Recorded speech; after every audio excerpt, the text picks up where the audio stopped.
desert. If I had an ATV, I'd be hanging around with those dudes with their ATVs and going out on a cool expedition.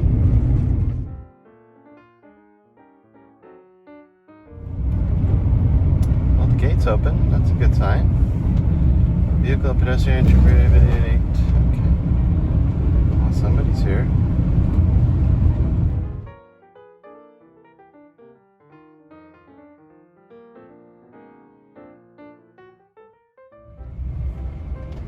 A parking lot.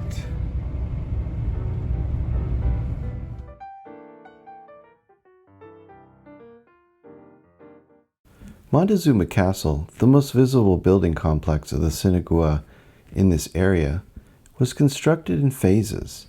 The people added to it gradually, perhaps from 1130 to the early 1400s. At its greatest development, the structure included portals and viewing slots.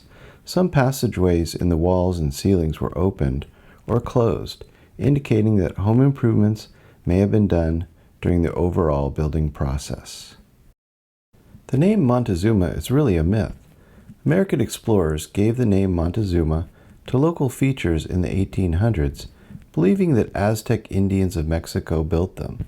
The name persists, although the 16th century Aztec leader had no connection. The human journey leading to the Sinagua and their departure from the Verde Valley can be traced for 14,000 years.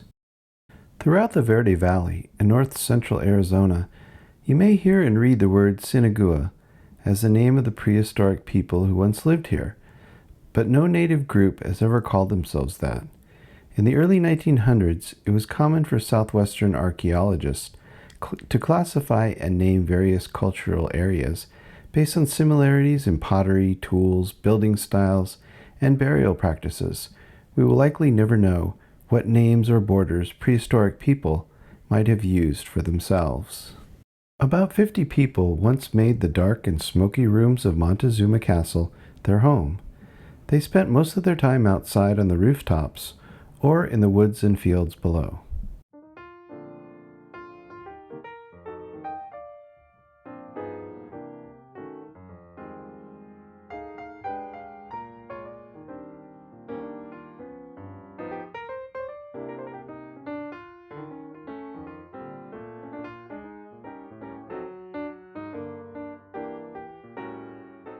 Though Montezuma Castle may seem remote, by 1300 it was part of a complex network of at least 40 Verde Valley villages.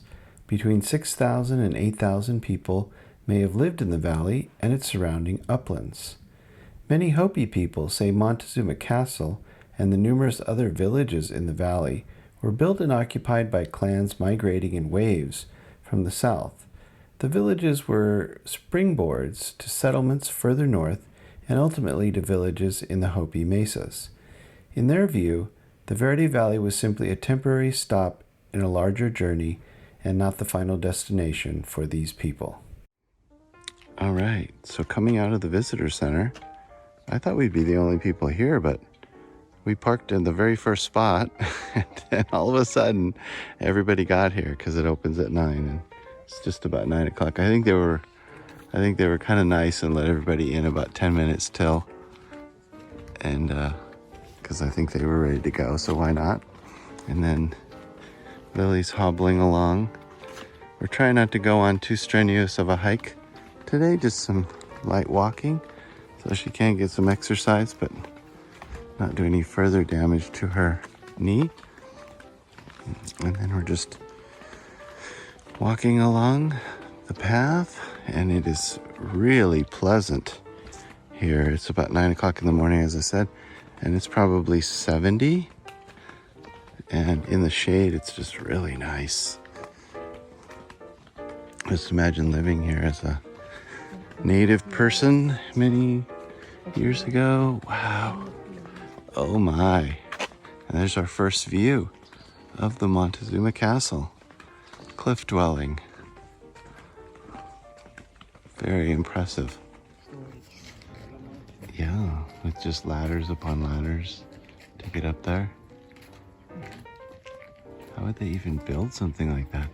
They must have had scaffolding or something to do the outside work. Man, I'm like fearful when I'm on my second story window and working on the window on the second story. That's like gotta be 5-10 stories up. Look at how smooth they got the walls though. That's pretty neat. Yeah. All right.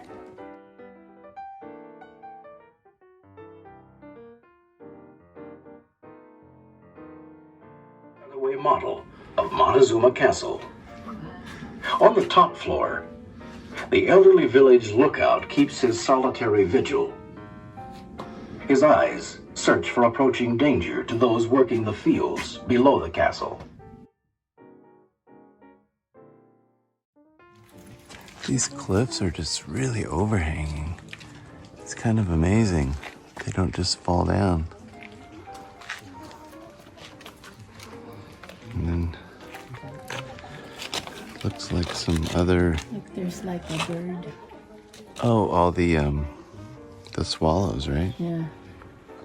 Okay, so first floor, second floor, third floor. Is this like a native department store? They have the different floors.